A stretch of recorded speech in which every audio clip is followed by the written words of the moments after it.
բարձր դատարան հարցով ուղղված Բարգավաճ Հայաստան կուսակցությանը որպես դիմումատու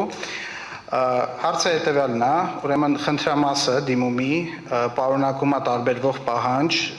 մյուս դիմումներից եւ նշվում է, բացի անվավեր ճանաչելու պահանջից, որպես այլընտրանք անվավեր ճանաչել ընտրությունների արդյունքները եւ սահմանել մանդատների բաշխման կարգը, ապահովելով դիմողի կողմից մանդատների ստացումը։ Այս մասի վրա հատուկ ուշադրություն եմ հրավիրում։ Ես երեք իմ ելույթի ժամանակ հնչեցրեցի, որ 10-51 տեղամասում եւ 35-65 տեղամասում ընդհանուր առմամբ հանրագումարում ընտրողների թիվը, որոնք ժամը 8-ից հետո են մուտք գործել քվեարկությունների սենյակ, եղել է 415, իսկ ընդհանուր ձայների քանակը այս երկու ընտրատեղամասերում, որոնք վերագրվել են Բարգավաճ Հայաստան կուսակցության ըստ նախնական արդյունքների, եղել է 213, գրեթե 2 անգամ ավելի քիչ։ Այս պայմաններում, իդեպ մի ճշգրտում անեմ բարձր դատարան, ես չեմ պնդում, որ հենց հոգու ճշտությամբ, այսինքն ասում եմ 415, հենց 415 է, բայց պնդում եմ, որ էականորեն ավելի շատ է, քան արձանագրված նախնական արդյունքներով ձայները։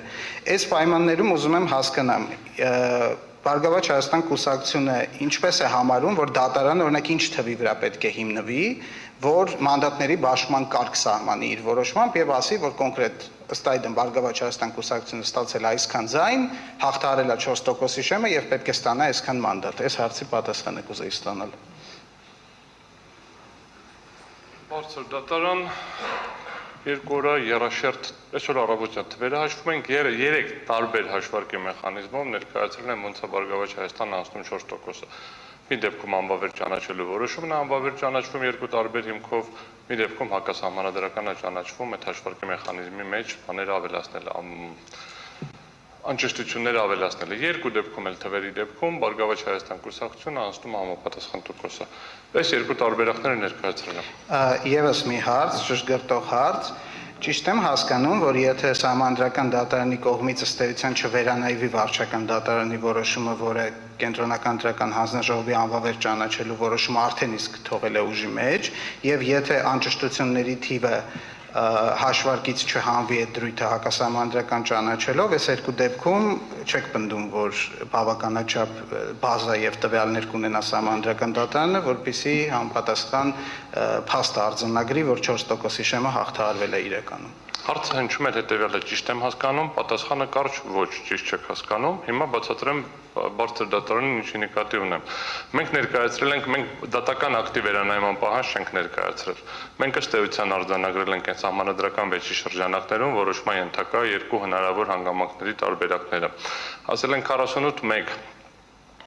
48 պրիմ 1 հոդվածին անհրաժեշտ է տալ սահմանադրական իրավական մեկնաբանություն, որպեսզի այն չհակասի սահմանադրության էությանը, եւ այդ ժամանակ բարձր դատարանը կարող է ոչ թե վերանայել վարչական դատարանի գնահատականը, այլ հիմք ընդունելով սահմանադրական իրավական գնահատականը գնահատել արդյոք կենտրոնական ընտրական հանձնաժողովը իրավասու էր նման որոշում կայացնել, չնշանակելով վերաքվեարկություն։ Հասենց եթե տենց մի քիչ ապտրագացնենք եւ այդ ժամանակ բարձր դատարանը կունենա երկու տարբեր հնարավորություն։ Մի դեպքում ինքը ունեցել է նման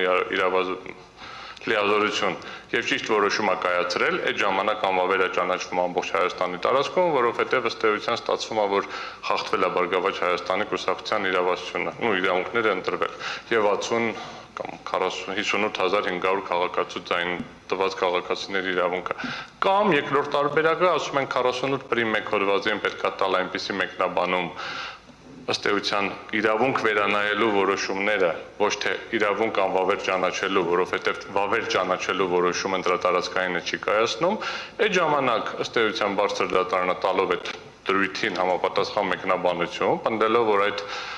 դա է ճիշտ սահմանադրական իրավական մեկնաբանությունը գալիս է եզրահանգման, որ այո, տեղի է ունեցել խախտում, այո, այդ նոր տված մեկնաբանության շրջանակներում կենտրոնական ընտրական հանձնաժողովը իրավասու չէր նման որոշում կայացնել եւ այդ ժամանակ արդեն մանդատների բաշխման կարգ է գալիս այն թվերով, որը ներկայացրել են։ Եզրափակիչ խոսքում շատ ավելի հաշված մանրագրքի թվերով կտամ մի քանի տարբերակ կոնկրետ մանդատների բաշխման դեպքում։ Մի դեպքում Բարգավաճ Հայաստանը ստանում է 4 մանդատ, մի դեպքում 5 մանդատ։ Շնորհակալություն, մյուս հարցը կոնկրետ դրվագով դուք վիճելի համարում եք, թե ընդունում եք այն փաստը, որ երկու տեղամասերում ճշգրիտ թվերը չհնչեցնեմ, բայց քվեարկությանը ժամը 8-ից հետո քվեարկության սենյակ մուտք գործած եւ քվեարկած անձանց քանակը էականորեն գերազանցում է այդ տեղամասերում ես հարցը չեմ ավարտել Էական չի ասում եմ, էլի ավարտեք, դու հարցը ավարտի, պարոն Աբելյան, ավարտեք, պարոն Գրիգորյան։ Այդ հարցը վիճելի եք համարում, թե ոչ։ Ասում եմ էական չի, Հիմա հասկացա։ Չեմ հայտնում այդ մասը, որովհետև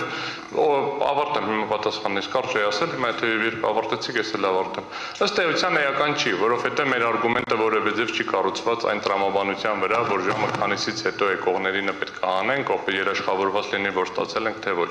Եղել է արդյունք, արդյունքի ամփոփում եւ այդ արդյունքի ամփոփման մեջ եղել է ձայների քանակ, որը ապահովել է Բարգավաճ Հայաստան կուսակցության 4% շեմը հաղթահարել է։ Չկա որևէ տրամաբանություն, որ դրանից հետո պետք է լիներ, դրանից առաջ պետք է լիներ, դրա մեջտեղում պետք է լիներ, պետք է երաշխավորված լիներ կամ երաշխավորված չլիներ, կամ պարզ մաթեմատիկական հաշվարկով երաշխավորված անցնելու էր, թե ոչ։ Կա մի հատ պարզ տրամաբանություն, որ տվյալ տեղամասում շատ հստակ հարցերի դեպքում տվել ենք հստակ հարցեր, որ արդյոք եղել է արձանագրված ուղղորդում, միջամտություն, կարող է ինչ-որ քարոզչություն ա եղել օգուտ ԲՀԿ-ի, կարող է ԲՀԿ-ին ինչ-որ փորձել են աջակցել, պատասխանը եղել են ոչ, կենտրոնական ընտրական հանձնաժողովը հստակ արձանագրել է, որ ոչ, խնդիրը արձանագրվել է նրանում, որ եղել է ընտրական կարգի խախտում, այսինքն 20:00-ից հետո թույլ են տվել քվեարկություն։ Ինչ քանակով է եղել, էական չի։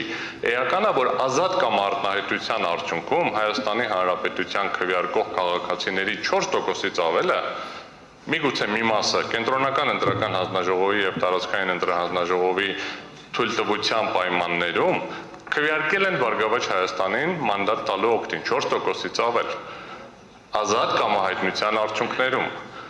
եւ դա նշանակում է որ եթե զինվորների իրավունքները ապահովված լինեին պատշաճ իրենք ավելի շուտ գային ընտրությունների ապահովեին նրանց ազատ քվեարկությունը ենթադրվում է որ նույն ձև են քվեարկելու չեն կարող ենթադրել որ զինվորները եթե գիշերն են գալիս ԲՀԿ են քվեարկում առավոտյան որ գալիս են ուրիշ բան են քվեարկում տրամաբանություն չկա դրա մեջ հետեւաբար ենթադրվում է որ մեր քաղաքացիների, զինվորների, ովքեր ընտրողներ են, ինչպես պարոն Հովակիմյանը նշում էր ինտերվյուի ժամանակ, իրավունքը ապահովվեր, ժամանակին նրանք գտնվեին ընտրատեղամասում, կամ ընտրատեղամասը մի քիչ ավելի ակտիվ աշխատեր, ես նշեցի, որ նայել եմ տեսագրությունը առավոտվանից կան զինվորներ, ապա արդյունքը լինելու էր այն, ինչ որ կար։ Հետևաբար են ցանկացած մաթեմատիկական վարժությունները, որ փորձենք անենք, հետո քանի հոգի եկավ, առաջ քանի հոգի էր եկել, արդյոք հետո եկածները ավելի շատ են, քան ԲՀԿ-ի ստացածը, դա լրիվ առարկայազուրկ գործընթաց է։ Մեր համար ֆունդամենտալ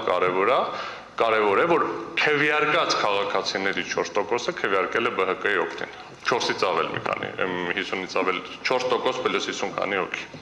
Շնորհակալություն բարձր դատան, հաջորդ հարցս։ Ես եզրափակիչ ելույթում կանրադառնամ եւ կասեմ, թե իմ կարծիքով որ պարագայում այնուամենայնիվ այդ հանգամանքը կարող է կարևոր լինել։ Հաջորդ հարցը բխում է Բարգավաճ Հայաստան կուսակցության ներկայացուցիչ կենտրոնական ընտրական հանձնաժողովին այսօր տրված հարցից, մասնավորապես հարգելի ներկայացուցիչ, ձեզ ծանոթ է ընտրական օրենսգրքի 75-րդ հոդվածի 3-րդ մասի կարգավորումը, որի համաձայն կենտրոնական ընտրական հանձնաժողովը քվեարկության օրվանից հետո 7-րդ օրը հիմք ընդունելով ընտրական տեղամասերում քվեարկության արդյունքների վերաբերյալ արձանագրությունները, վերահաշվարկի արդյունքները, քվեարկության արդյունքների վերաբերյալ ընդունված որոշումները կազմում է արձանագրություն քվեարկության արդյունքների վերաբերյալ եւ տարբերակվում է արդյոք ձեր կողմից արձանագրությունների քաղվածքներից։ Շնորհակալություն։ Պատասխան այո։ Շատ բարի, շնորհակալություն։ Այդ պայմաններում ուզում եմ հասկանալ, ինչ իրավական նշանակություն ունի ձեր կարծիքով արդյունքների ամփոփման տեսանկյունից քաղվածքներում տեղ գտած միգուցե անճշտությունները, այստեղ մի բան արձանագրեմ, բարձր դատարան, որ ինքս որպես կուսակցության ներկայացուցիչ, ինքս անհարմարություններ ունեցել եմ ընթացքում, որպեսզի հասկանամ ձայների հաշվարկը, այն որ հրապարակվում են քաղվածքները արձանագրություններից, ոչ թե բուն արձանագրությունները։ Այսինքն այդ առումով կարամ անգամ դիմումատուների մտահոգությունը այս մասով կիսեմ, բայց իրավական նշանակությունը քաղվածքների կոնկրետ ձայների ամփոփման պայմաններում կուզեի այս մասով հասկանալ։ Բարձր դատարան որ գումարելը սխալ են արել, Աուստակը լրացնելը սխալ են արել, բոլորը չեմ ասում էլի տեղերով, որ էլեկտրոնային քվեարկությունում վերջում սխալ են արել, այդ նշել եմ։ Ես ակնկալել եմ եւ շարունակում եմ ակնկալել, որ գոնե արձանագրությունից քաղվածք արտագրելուց ճիշտ են արել։ Որովհետեւ հրապարակվում արձանագրության քաղվածքը, հիմա արձանագրության հետ ենք համադրում, հիմա գործընթացը գնում է կհամադրենք միջև եզրափակիչ ճառը կներկայացնեմ, բայց առնվազն երկու քաղվածք, որը հրապարակված է կենտրոնական ընտրական հանձնաժողովի կայքում, սկանավորված, շտորագրված է ընտրատարածքային նախագահի եւ քարտուղարի կողմից, բովանդակում այլ թիվ։ Հիմա հարցը հետեւյալն է, նորից եմ ասում, եթե քաղվածքը կպարզվի, որ չի համապատասխանում, այդ մի հարցում սխալ կլինեմ ես։ Այդ մի հատում էլ կարամ սխալ լինեմ, էլի այնքան տեղ եմ ճիշտ եղել ես վարույթի շրջանակներում, որ մի հատ էլ սխալ լինեմ, դրանից չի փլվի իմ պաշտպանությունը։ Բայց ես համարյա համոզված եմ, որ առավոտյան, երբ որ ապացույցները ներկայացնենք արդեն, կամ երբ որ կլինի, առավոտյան, վաղը կեսօրին, երբ որ կլինի, համոզված եմ, որ արձանագրություններում էլ այդ թիվը գրված լինելու, որովհետև գոնե արտագրելու գործընթացում պետքա որ ճիշտ թվեր ունեն։ Բարձր դատարան, ես այնուամենայնիվ փորձեմ հաջորդ հարցը ես առումով տալ, հասկացա, որ ամեն դեպքում եթե ֆիքսվի, ես այսպես եմ բռնեցի, որ արձանագրության մեջի թիվը եւ այդ Excel ֆայլում նշված թիվը, եթե իրար հետ համընկնում են, իսկ քաղվածքում տարբերվում է, ամեն դեպքում կարձանագրվի, որ ճիշտ է նշված, քաղվածքում սխալ է նշված, բայց հիմքը, որ արձանագրությունն է, ոչ թե քաղվածքը, կարծես թե չվիճարկվեց պարոն Օրբելյանի կողմից։ Բարձր դատարան հստակեցման հարցի վերաբերյալ, որտեղ ասեց ճիշտ եմ հասկացել, Ես նախաբաններ հարցիս։ Նախաբաններ, խնդրեմ։ Հաջորդ հարցը հետևյալն է, պարոն Օրբելյան։ Պարոն, հաջորդ հարցը թե նախաբաններ դա։ Հաջորդ հարցն է, նախաբանը տվեցի, հիմա շարունակում եմ։ Շատ բարի։ Տեսեք, ես ուզում եմ հասկանալ հետևյալը, դուք գտել եք անճշտություններս ձեզ, անգամ վերջնական արդյունքներում, որը հրապարակել է կենտրոնական ընտրական հանձնաժողովը, ոնց հասկացա, քաղվածքներին էլ եք ծանոթացել, դուք ընդհանուր առմամբ պնդում կատարում եք, որ այդ փոփոխությունները, այսինքն անճշտությունները, անհամապատասխանությունները քաղվածքների եւ ԿՀ-ի հրապարակված Excel-ի միջև այնպիսին են, որ վերջնական հաշվարկի արդյունքում արդյունքը կփոփոխվի։ Այո, եւ երկու տարբեր հիմնավորմամբ եմ կատարում այդ պնդումը։ Առաջին պնդումը կայանում է հետեւյալում. հաշվարկի ֆայլի, այդ Excel ֆայլի վերլուծությունը ցույց է տալիս, որ այդ Excel ֆայլի տվյալների ճշտության վերահսկման որևէ ողջամիտ մեխանիզմ տեղադրված չի։ Այսինքն ցանկացած տվյալներ մուտքագրելու ժամանակ, հաշվարկ անել, մուտքագրել գործընթաց, ենթադրում է, որ այն հաշվապահությունում կա, որ ասում է դեբիտը կրեդիտը բռնեց կամ չբռնեց։ Այսինքն եթե վերջում թվերը գալիս է ու 0 չի գալիս, դա կարող է լինել ընդդեմ 1 միլիարդի խնդիր, կարող է ուղղակի մի հատ փուճուրիկ խնդիր լինել։ Դա անկանխատեսելիության դաշտ ենք մտնում։ Սա առաջին արգումենտն է մեր։ Ասում եմ, եթե նույնիսկ պստիկ խախտումներ լինեն, որը մենք չենք կարողանում ողջամտորեն բացատրել եւ հիմնավորել, որտեղից են դրանք առաջացել, ընդ որում դա ոչ թե ենթադրաբար, այլ շատ հստակ։ Մենք մտնում ենք անկանխատեսելիության դաշտ եւ ես ցույց տվեցի, կարծում եմ այս 2-3 օրվա դիտերի ընթացքում, որ կենտրոնական ընտրական հանձնաժողովը այս պահին իմ կարծիքով չի տիրապետում իրավիճակին։ Ոնց են ձևավորվել, որտեղ են մտել, որտեղից են դուրս եկել, որտեղ ինչ թվեր են ստացել եւ այլն։ Սա առաջին խնդիրն էր։ Բայց երկրորդը ես ցույց տվեցի, որ 260, ցույց տվեցի չէ, մի քանիսը ճշտեցինք, ասի ես եզրափակիչ բանում անվանական կասեմ, 263 առնվազն կա քվեաթերթիկ, որոնք մուտք են եղել բանի մեջ, այդ արկղերի մեջ, վավեր կամ անվավեր, որոնք բայց քվեարկողները չեն արել, որովհետև այդ տեղամասերում ավելի քիչ քվեարկող ա եղել։ Եվ կա մի 100 քանի այլ քվեաթերթիկ, այլ տեղերում, որտեղ քվեարկող կա, բայց քվեաթերթիկը չկա։ Կորել են, թե որտեղ են կորել, թե ինչպես են կորել, ինչ հանգամանքներում են կորել, ենթադրում եմ կարող է չնել գցել, բայց սա նշանակում է, որ այս process-ում վերահսկողական խնդիր կա, եւ ես հիշեցնեմ 153 չի հերիքում։ Ես նոր 260 քանից բարձրաձայնեցի եւ 100 պլյուս բարձրաձայնեցի։ Հետեւաբար այս թվերը երկու տեսակի լույսի ներքո առաջացնում են խնդիրներ։ Մեկը ընդհանուր գործընթացի վերահսկողության եւ ընդհանուր գործընթացի տվյալների ձևավորման ճշտության եւ ամբողջության տեսակետից, մյուսը ինչ վերաբերվում է համապատասխանաբար այդ 153-ի պոտենցիալ լրացնելու տեսակետից, որովհետեւ ես համոզված եմ, Ու ես անում եմ այդ պնդումը, որ բոլոր խախտումները ԲՀԿ-ին են վերաբերվել։ Առանց բացառության, որովհետև կենտրոնական ընտրական հանձնաժողովի վարքագիծը դա է ցույց տալիս։ Շնորհակալություն, հաջորդ հարցը, պարոն Օրբելյան։ Եկեք, ես ներողություն եմ խնդրում ԿՀ գործընկերներից, եկեք պատկերացնենք, որ այդ Excel-ը շատ վատ ձև է լրացվել, ասեմ ավելին, ձեր ասածների դեպքում կարծես դուք պատկերացնելու կարիք չունեք, դուք պնդում եք, որ դա այդպես է եղել։ Եթե բոլոր, ես հույս ունեմ, կարծում եմ ԿՀ-ն չի առարկի, որ բոլոր 2005 տեղամասերի արձանագրությունները պահպանված են ԿՀ-ում եւ անհրաժեշտության դեպքում, քանի որ մենք արձանագրեցինք, որ քաղվածքի, դուք նայեք կհամոզվեք, ես նայել եմ արդեն, որ քաղվածքի եւ արձանագրության միջև կարող է անհամապատասխանություն լինել, ուզում եմ հասկանալ, եթե բոլոր արձանագրությունները ներկայացվեն եւ հետազոտվեն, առնվազն գոնե նրանք, որոնց մասով դուք կվիճարկեք կամ որևէ ուժ կվիճարկի։ Ինչ նախանգարում այդ պայմաններում ընտրությունների արդյունքը վերականգնել, այսինքն ինչու է կայանում այդ անորոշությունը, արձանագրությունները կան, արձանագրությունները բոլորը կարող են ներկայացվել, հետազոտվել, հույս ունեմ ոչ թե բոլոր 2005 այլ գոնե վիճարկվող մասով, բայց եթե անհրաժեշտություն լինի անգամ 2005-ը, տեսագրությունները կան, որով կարելի է նաև տեսնել քանի ընտրող է առավոտվանից մինչև երեկոյան 8-ը մուտք գործել տեղամաս եւ քվեատերտիկը գցել։ Այդ պայմաններում որ կետում ամնում անորոշություն, որ այդ պատկերը վերականգնելի չի։ Բարձր դատարան մի բան խանգարում է լրիվին, կոչվում է սահմանադրություն, որովհետեւ տարբեր մարմիններ կան սահմանադրական եւ տարբեր գործառույթներ են անում, որովհետեւ բյուլետեններն էլ են պահպանված,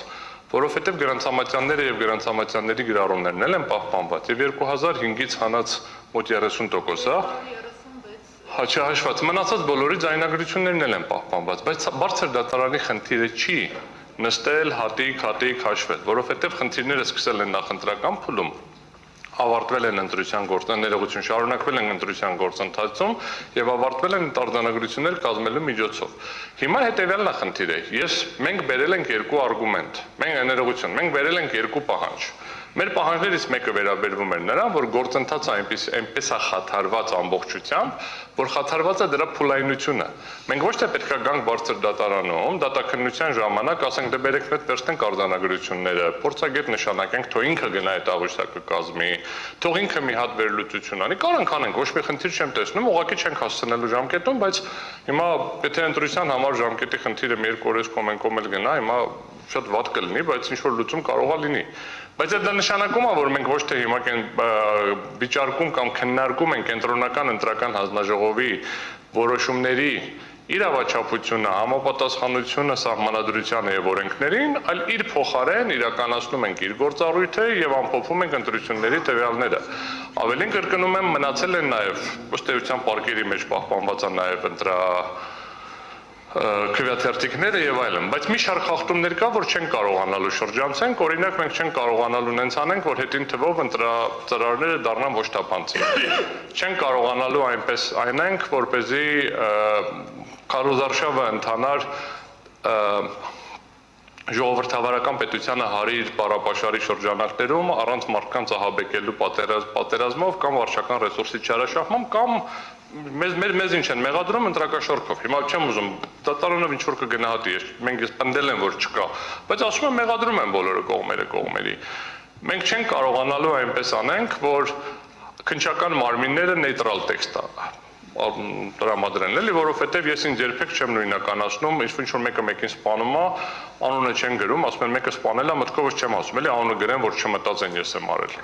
Նոմատպավոր եւ այլն, բարձր դատարան, հետեւաբար գտնում եմ, որ